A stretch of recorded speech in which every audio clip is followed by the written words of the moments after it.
support group. It's Friday, the 29th of May. It's the last weekend of May of the lockdown. And well, good morning to you and good afternoon, because we have just slipped into the afternoon. It's Friday, so it's a little bit more of a joyful, fun show. Today we have Maz in the house. Good morning, Maz. Good morning. And we have Grant as well. And everything has happened every time I've started this week. I've lost my audio, and Grant seems to be... Can you see Grant, Maz? Yeah, he's froze though. There he is. Am I? Grant's in. And we've got... I've got no audio again. What's going on? What is going on? Right, everybody else, because I can't hear. Grant, take over. Yeah. Okay, right. It's all down to me. So, what are you going to talk about today, Maz? Let's have a little update. And welcome, Mark. Glad to see you've done your hair, by the way, mate, because you sent us a horrific picture of you earlier. Which, no doubt, the view. There it is. Oh dear. So it's a crazy head, Mark. Private consumption, that was. So, Maz, what are you going to talk about today? So today I'm going to talk about leadership. Awesome. Mark, what's on your agenda for today, buddy? Yeah, the freedoms of unlock, the civil liberties, if you like, that have been put into lockdown for so long, and where does it actually end and meet?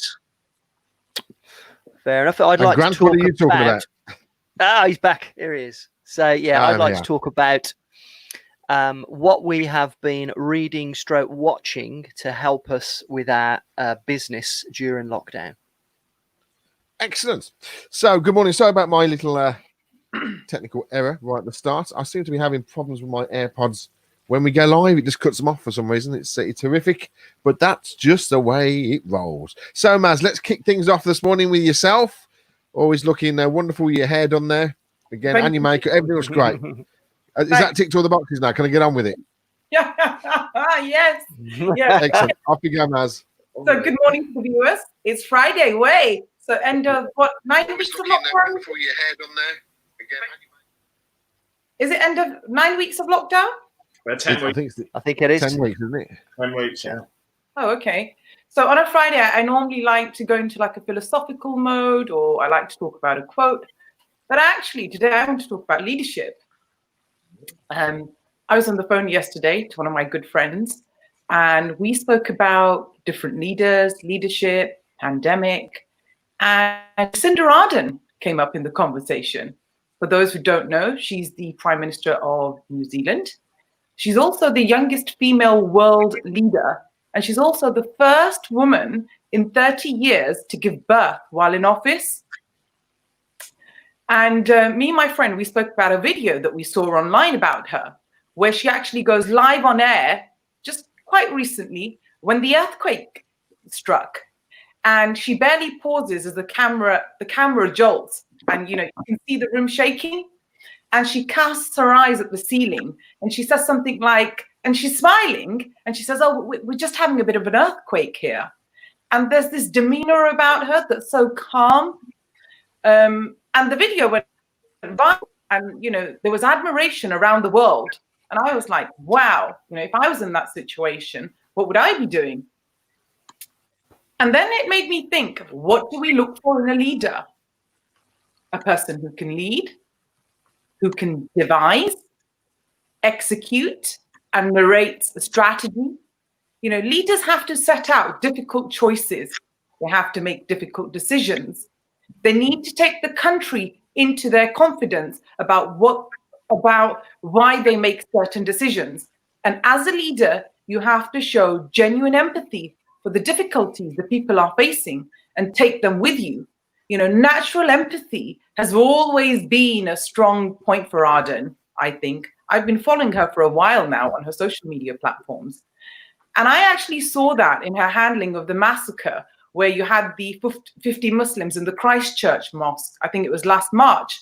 She didn't just get the words and tone right, not least vowing never to utter the now forgotten names of the murderers, but she got the actions right too. She promised gun law reform within 10 days, and actually she delivered it in 6. Jacinda Ardern's leadership style is putting the country, I think, on a track for success against the coronavirus. The pandemic may be the largest test of political leadership the world has ever witnessed. And this is the kind of crisis which will make or break leaders. And every leader on the planet is facing the same potential threat. Every leader is reacting differently, in his or her own style. And every leader will be judged by the results. I mean, a few that come to my mind is German Chancellor Angela Merkel. She embraces science. You've got the Brazilian president, what's his name? Jair Bolsonaro. Is that? Yeah. He rejects science. Don't know. Yeah. You've got US President Donald Trump. His daily briefings, they're like a circus-like spectacle. I love watching him. There's no filter. And then you've got the India Prime Minister, Narendra, who holds no regular briefings at all, even though there's a lockdown of 1.3 billion people. And here we have Jacinda Ardern, young, stunning, 39-year-old Prime Minister of New Zealand, who is forging a path of her own.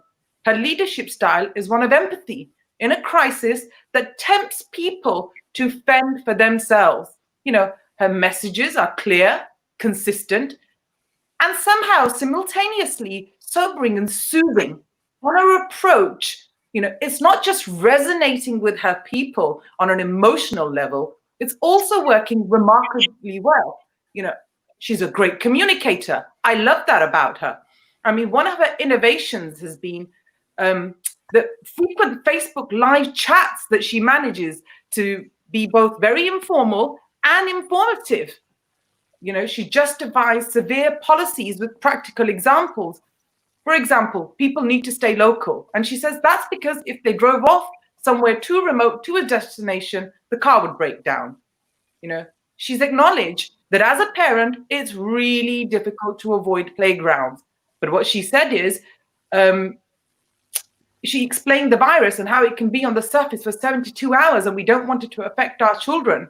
I mean, since March, New Zealand has been unique in staking out a national goal of not just flattening the curve of the coronavirus cases, as most of the countries have aimed to do, but eliminating the virus altogether. And it is on track to do it. COVID-19 testing is widespread, the health system has not been overloaded, and the mortality rate is very low. She is the only prime minister that I've seen in this pandemic that smiles. And you know what? I love that. And I just want to say how amazing and refreshing that is to see.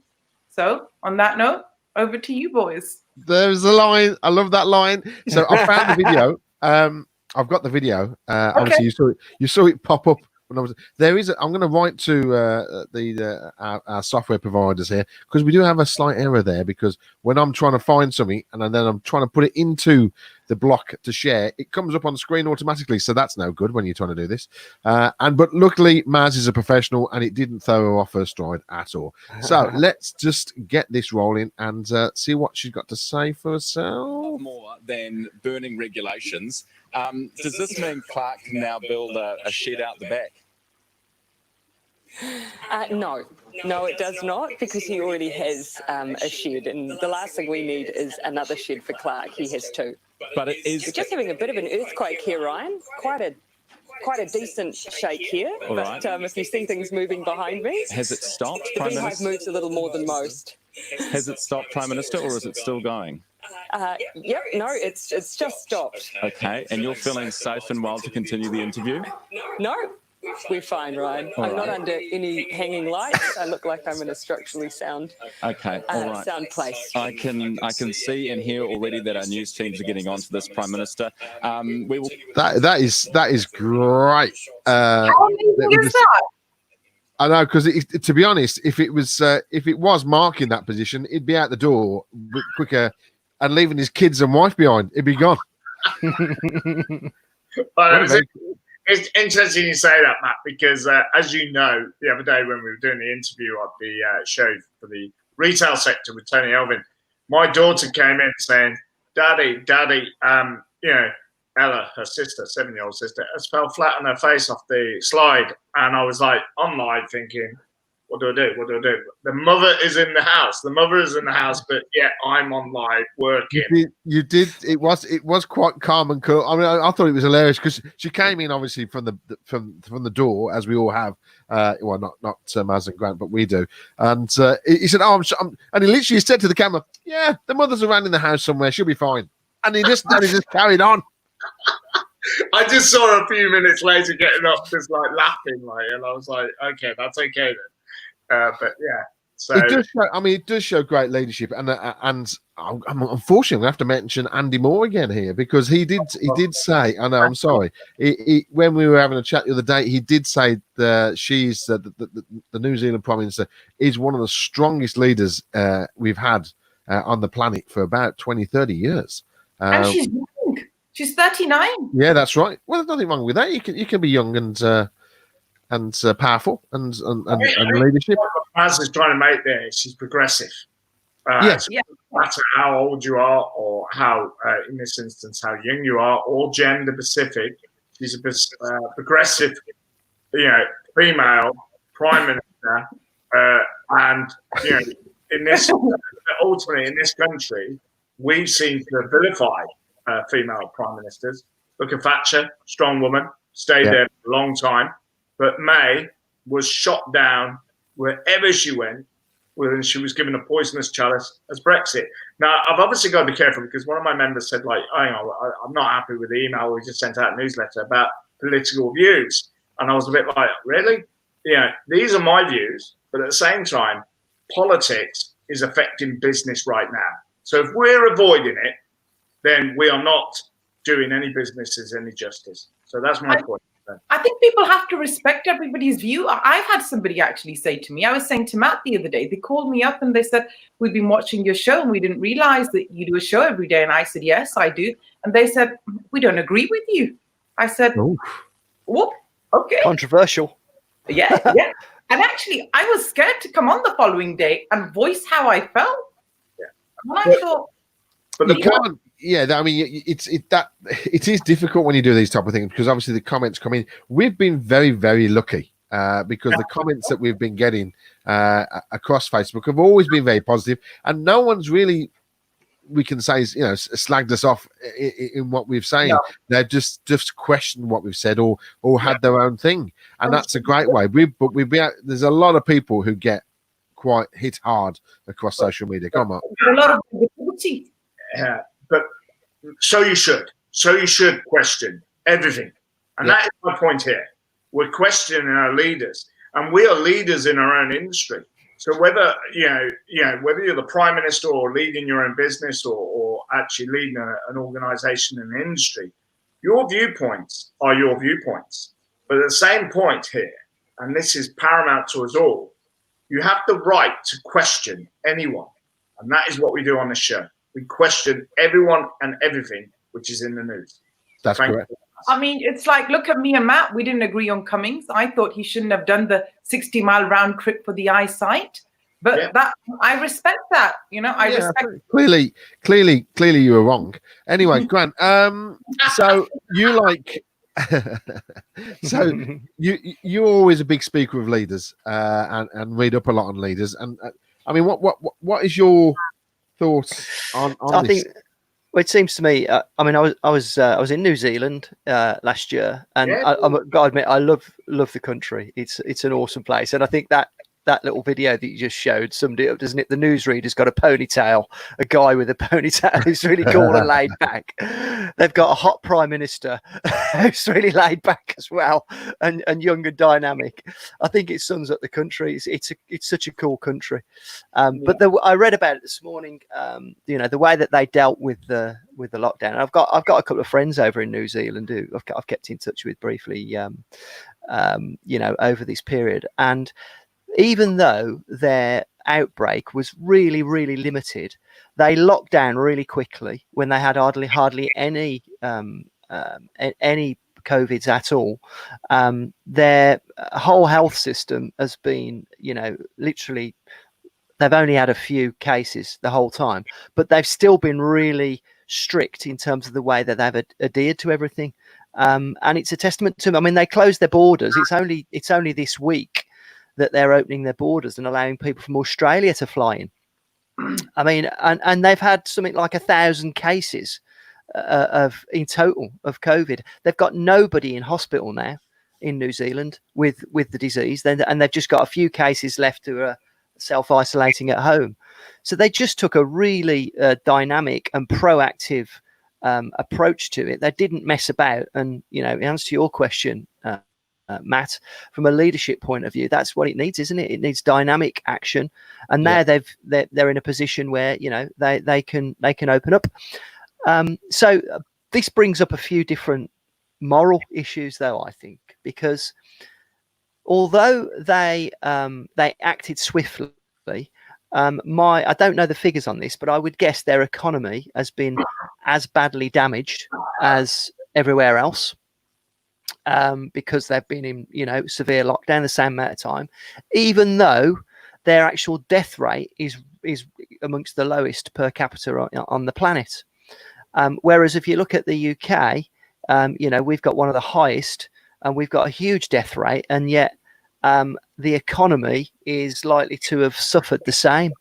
So what it really goes to show is that leadership, they've saved lives, by doing by doing the same thing. We've seemed to have reacted slower. I wonder which economy will recover quicker. That's what I'm thinking. Is New Zealand likely to be the one that fares better because of what they did, or will the UK fare better? And where is the balance there in terms of saving lives and the lives that we will have lost due to lockdown? And because that's the other thing, isn't it, that we've talked about this on the show before. New Zealand and several other countries, we talked about Greece earlier in the week, have gone through a severe lockdown, the same as everybody else, but have lost nowhere near the amount of lives that we have in the UK. How has that been affected in terms of lives lost due to lockdown? Because that was one of the things that we talked about before, mental health issues, people not using the health service because they're scared to go out. We've talked about cancer, sepsis, all the things that are likely to be increased as a result of the lockdown. I'd love to see the statistics for this once we get time to reflect on it all, because I would guess that New Zealand and Greece and all the other countries that have had a limited amount of COVID cases will still have suffered a death toll as a result of lockdown. I've heard that it's Sweden, who started off really open and relaxed and everything, they're getting a massive spike at the moment. Got a high death rate. Say again, Sammy? Sorry, you've got a high death rate.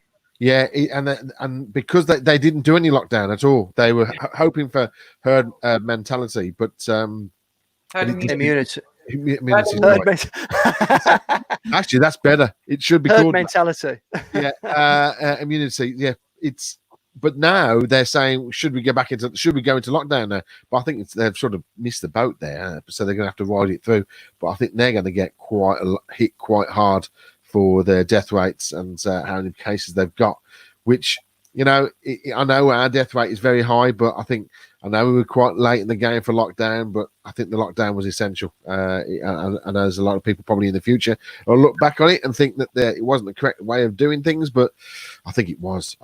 Anyway, let's just go to Mark, who wants to talk about that specific thing, which is all about freedom, which is a great George Michael song. Is he going to do the whole thing in a Scottish accent? Yeah, let's do that. Let's be great. Come on, Mark.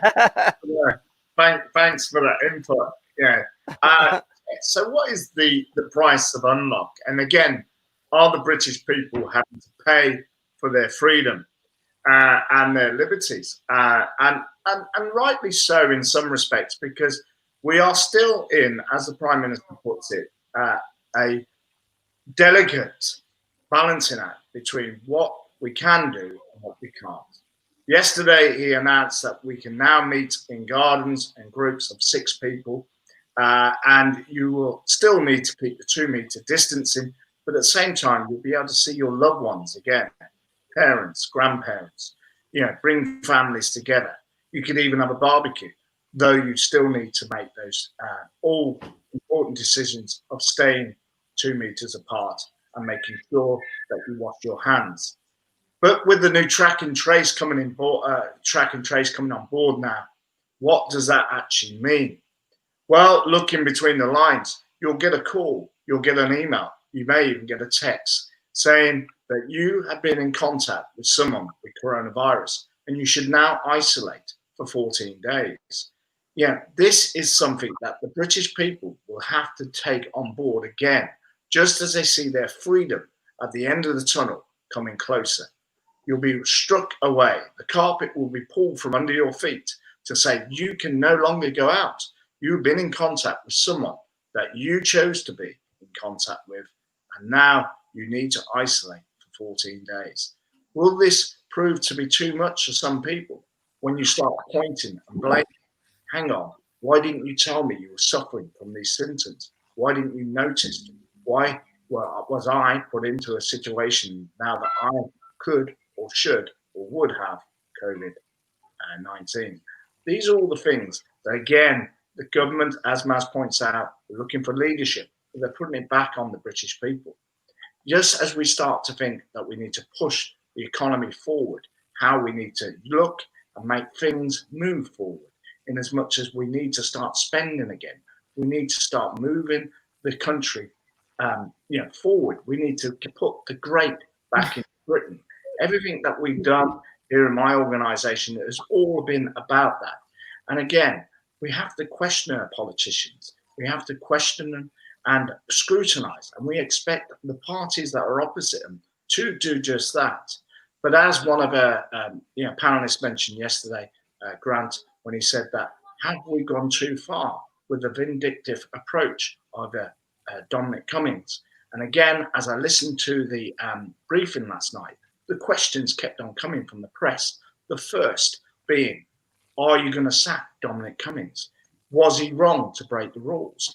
And are the British people right to follow the guidelines that you're putting in place when senior ministers like Dominic Cummings do not abide by the same rules? These are all questions that the British people will be asking. But at the same time, as the PM says, we need to move on. This has been discussed, and we need to get on with getting Britain back to business. Wow, that was wow. Wow. That was very calm. Very calm. I was going to learn on Maz there, like, yeah. You definitely, it was. It was. Mark, the coaching It was sessions are good. working with you. So The coaching sessions are working that I'm doing with you. Wow. Yeah, I think this whole malarkey with what Boris said last night. I know it's not specifically what you've just been talking about, Mark, but it just touches on it regarding. I'm going to talk quietly and softly now and put my radio love voice on. Regarding the relaxation of everything, and it's weird because you could see last night when he was saying about you can have 6 people in your garden from Monday and all this, and instantly in my head I was just thinking of all the questions that was going to be asked on the radio this morning, and I was so right. I switched the radio on and they all said it's just like, no, well, yeah, how do we get the toilet? I want to do that. No, all right, just common sense. If it is, anyway, they've actually said now in the UK that it's in England, you can go in and use the toilet as long as you wipe everything down afterwards. So that's all cool. But it's sort of back into that situation where we have to tell people how to go and have a pee, and I think it's ridiculous.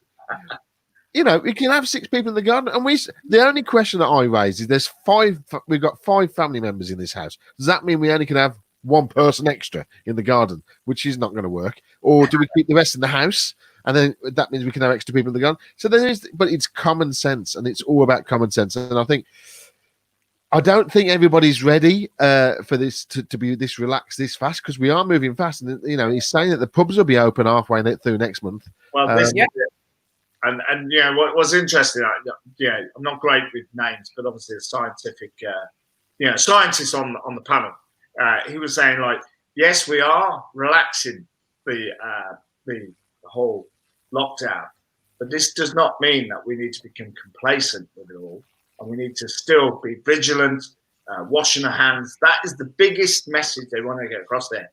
Wash your hands. Yeah. Now, and I'm talking to all of you out there, not necessarily the panel, but the watchers.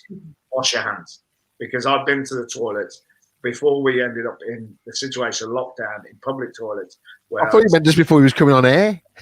Where I'm seeing people. The toilet, I didn't wash my hands. Yeah, but one of my points is that I've seen people literally when this whole pandemic was coming apart, coming through, and they were saying wash hands. They go to the toilet and still leave without washing their hands, and I was like, "Is this real? Are we in the 21st century?" Yeah, Disgusting. Yes, you're right. It is good, and we loved your tone of voice, Mark. Can we have that a bit more of that, please? Because that was very good, Mark. Very nice or could you record like a story at bedtime? That'd be great. I used to read my son. I'd make him a story myself called Super Ben, which was Super Ted. Yeah, kind of anecdote, and he still remembers it now. He's 13, and he said like when there was a toddler. You know Sarah Ferguson, she's doing these stories every day, and I just can't get over it. Like, seriously, get over it, Fergie. Right, let's move on. I can't believe the time is spinning past us today. Let's go over to Grant, who wants to talk. I did put this up earlier. Sorry, excuse me. What to watch and read with Grant Stein. Because I will get my insights from this. Yeah, and we'll all chip in after this to say what we've been watching and reading over the lockdown. But Grant, over to you. What's your thoughts on this today then? Okay, so I think first of all, this kind of is prompted by the idea that we are starting to come out of lockdown now, aren't we? And we're starting to reflect on, did we make the best use of our time? And over that period, what have you been reading? Particularly as, this is the small business support group. What have you been doing to educate yourself when it comes to the reading and videos and YouTube and whatever that you watch, or even Netflix, to help educate yourself and make yourself a better business person? It's something that I try and do every day, is listen to some kind of motivational or educational learning through the Audible app. I've got a bit of a routine that I go through, and for me, it's a big part of my day to help keep me motivated and help keep me inspired. And I find it makes a massive difference. And throughout lockdown, I think I'd have really struggled without it. Now, my go-to, from my own perspective, most days has been Grant Cardone's 10X, because I think there's so much sort of energy and enthusiasm in that book. It's never been more appropriate than during the lockdown period, having to step up and work that much harder, which is what the theme of the book is all about. But it is a really, really cool motivational book. So what I wanted to do was put it out to you guys as well and say, well, what have you been watching that's inspired you? What have you been listening to? Because we're starting to get back to some more normality. The rat race that we were in prior to lockdown is on its way back. And I think reflecting on the use that the extra time that we've had and how we've spent it is something we should really, really appreciate. But yeah, what have you been listening to or reading or watching, guys, that's helped and inspired you throughout lockdown? Maz, you go first. Always got something to say, Maz. Come on. Don't you want Mark to go first? No, you're going to go first, Maz. It's not a trick question. I feel it's a loaded question. Mine is going to be really boring. So I'm actually reading a book called Black Swan. This is the 4th time I'm reading it. It's by Nassim Nicholas Taleb, because for years, Taleb, he studied how we fool ourselves into thinking that we actually know more than we actually do. We restrict our thinking to the irrelevant, and inconsequential, while large events continue to surprise and shape our world. So it's actually a really interesting book. So that's what I'm reading at the moment. And he explains everything about, you know, we know what we don't know. And he offers very surprisingly simple tricks. It's a good book. Nice. Awesome. Grant. Sorry, Mark, what are you watching and reading at the moment? To me because I've been quite crap really because I am reading a book, but ultimately, sorry, I've been trying the old escapism. So I like Jack Reacher books. Yeah, so Nice. Nothing wrong with that. Nothing wrong with that. Yeah, a bit of a thriller, bit of escapism. But I do listen to Les Brown. You know, I think it's very motivational for me. It kind of gets me into the, you know, you can attitude. And I suppose one of his lines is when you get to your deathbed, the only people necessarily standing around, they're all looking at you, your hopes, dreams, and aspirations. And they're saying, I'm relying on you, and you let me down. So, you know, that kind of approach resonates a little bit with me, that it's only down to you to change things. Yes, you've got to have the right support network around you, but at the same time, only you can do what you need to do, and only you can change what you want to change. Well, now I mean, obviously, I could speak for about half an hour about what I've been watching. So that could be an issue. There's one thing that stood out, which is only started recently on Netflix, and it's a new show, and it's a bit of an escapism, but then it's also touching on what's happening at the moment. It's a new series called Snowpiercer. And it's set in the future. Now, let me just get this little bit out there because this is the stupid sci-fi segment of it. It's when the planet was heated up and everything was going wrong. So the governments of the world tried to block out the sun to cool the planet down to save it. Anyway, they did it too much, and then the whole planet went into an ice planet. And then a billionaire built a massive train, which is 1,000 carriages long, and built a train track around the world. So everybody, all the upper class people, all the people with the money, could buy a ticket, which cost a fortune, and get onto the train.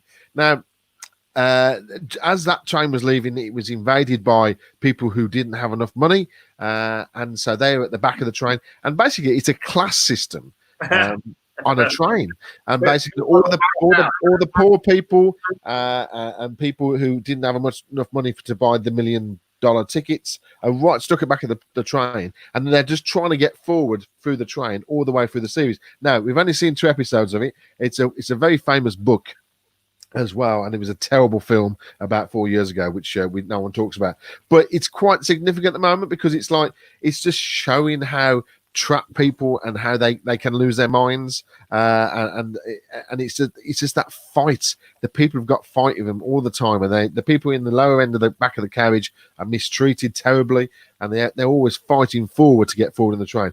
And also, to throw in that, there's a murder mystery that someone's died, and there's a detective in the back end of the train who they pull forward to try and solve the murder. So that's where we are, and that's what I'm watching. So it's not all baloney-woney that I watch, Grant. You know, I do watch some intelligent stuff.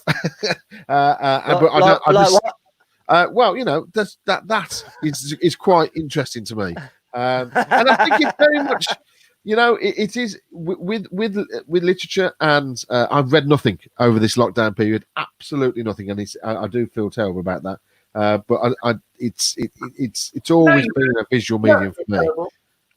But that's just the way I am. You know, I used to read books by loads when I was younger, but I don't do it anymore. And I think it's because I have to wear reading glasses, and it pisses me off. Oh, Jesus, I can't say that. Oh no, it's all right. We're not on LinkedIn. It's fine. So it really annoys me. I have to wear reading glasses, and it just, I cannot settle down with reading books with reading glasses. I know I could have other things done. But yeah, Snowpiercer was really good. So watch that. I could talk about Dead to Me and Rookie as well, but we won't go into those. That's what we don't want to talk about that. So that's about it then, really, isn't it? Everybody's talked about what they've watched and read. So that's cool. The sun is out. We are going to get 5 days of wonderful weather, non-stop. What you see outside is what it's going to be like all the way up till Tuesday, just to let you know. So get the barbecues out. And Mark will be out by the bins. So let's find out what's happening at the weekend. Mark, what are you doing at the weekend? Well, obviously, this will be the last of the bin party because as of next week, we'll be allowed to be in the garden. So, Only 6 of you. Second? Oh, yeah, well, Only 6. There is only 6 of us. You haven't got many friends then. These are neighbours from the garden.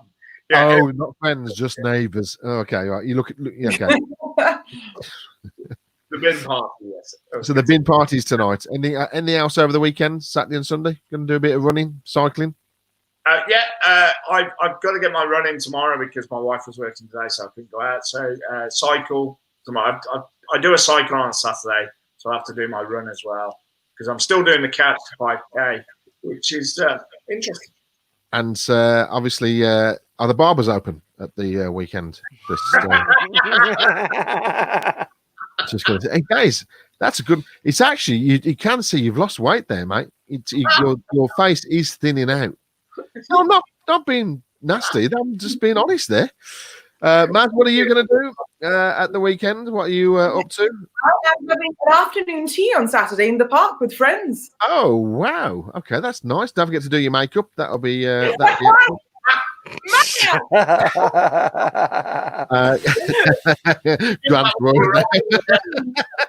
Grant, what are you up to the weekend? Obviously, Matt, I'm going to be having a wee. That's what he's going to be doing. Love it. Absolutely love it. I love it when you're on track. Absolutely love it. No, what are you up to anyway? I've got to get my roof fixed on my car. Yeah, oh, so yes. I've got to go down to Bristol to do that. So that'll be a bit of a day trip. Nice. And definitely having a barbecue on Sunday. Okay. Anybody? Man, you don't share a picture of you now. That's not fair. I haven't got it. I've only got that one where I'm dressed up. Show that one. I like this one. You can't even tell it's me. That's the problem. I tell you, that would be hot. That would. So, what am I doing at the weekend? Well, obviously, it's Friday, so it is the house party. But it's a house party with a difference because we're going to follow what Mark does. We're going to have the B93 garden party this evening, and we're going to be broadcasting from my back garden, which I've just been outside, and I'm actually stood next door to the bins. So, Mark, I'll be there. I'll be with you in spirit tonight, just to get that bin party. We'll all bring our dancing shoes this evening. Yes, to get your dancing shoes on. So that's going to be good. And that's about it, really. So it's just barbecues over the weekend, and we'll see what happens on Monday. And we'll get some.